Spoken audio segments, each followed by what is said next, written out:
Voilà, il faudra donc absolument parvenir finalement à une entente cordiale entre les différentes parties. Mais quelles peuvent être, de votre point de vue, Xavier Moreau, les perspectives économiques, notamment du côté russe? Pour la Russie, en fait, la Russie, comme j'ai dit tout à l'heure, profite de ces sanctions, des sanctions qu'elle-même met pour faire ce que l'import zamechenye, comme l'a dit très bien Christelle, c'est-à-dire le remplacement des importations, et donc devenir une hyperpuissance industrielle. Et pour la Russie, en fait, c'est tout bénéfice.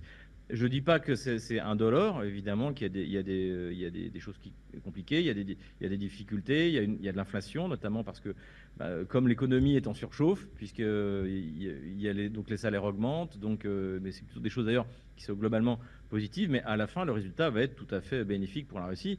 Et le problème va être plutôt pour l'Ukraine, parce que ce qui va rester de l'Ukraine va vivre de quoi? Une fois que la Russie aura, parce que je suis d'accord avec Christelle, récupéré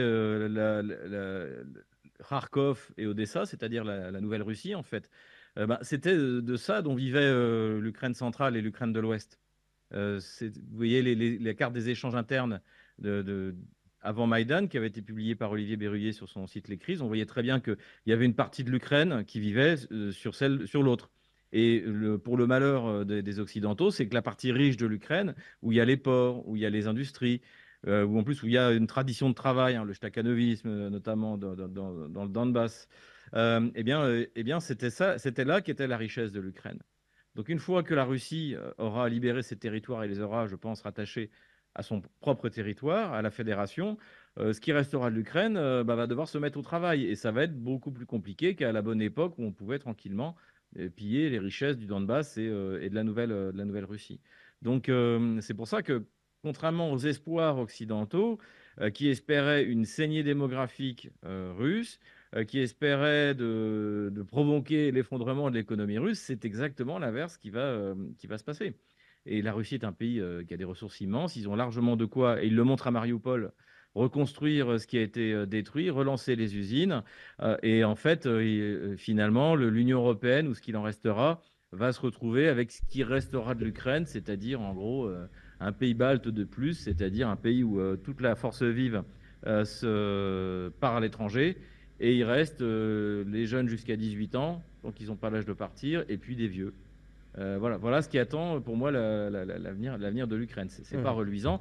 Et encore une fois, la faute est entièrement à mettre sur les Occidentaux. Non seulement l'Angleterre avec Boris Johnson, mais également la France et l'Allemagne qui n'ont pas fait appliquer à Kiev les accords de Minsk. Et d'ailleurs là-dedans, Emmanuel Macron a une responsabilité extrêmement grave parce que quand l'opération militaire spéciale commence, même avant qu'elle commence en fait, c'est-à-dire quand le 21 février, la Russie reconnaît les républiques populaires de Donetsk et de Lugansk, donc on est le 21 février, il y avait encore le moyen à ce moment-là d'arrêter en disant non, non, stop, stop, stop, ok, on va forcer Kiev à appliquer les accords de Minsk. Non, immédiatement Washington prend des sanctions et immédiatement la France s'aligne.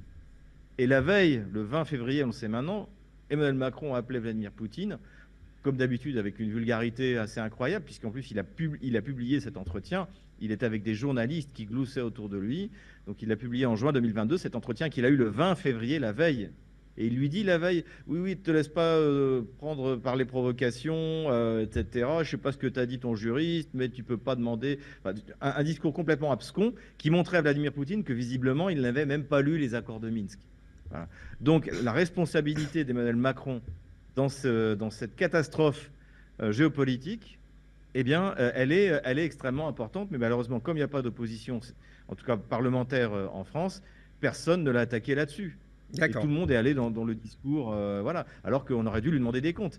La Mhm. France et l'Allemagne elles étaient garantes de l'application des accords de Minsk. Rien n'a été appliqué.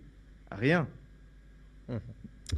Merci à Et je vous, dirais même, si vous Xavier. me permettez, je vais en finir là-dessus, le point 10 des accords de Minsk, c'est le retrait des forces étrangères d'Ukraine.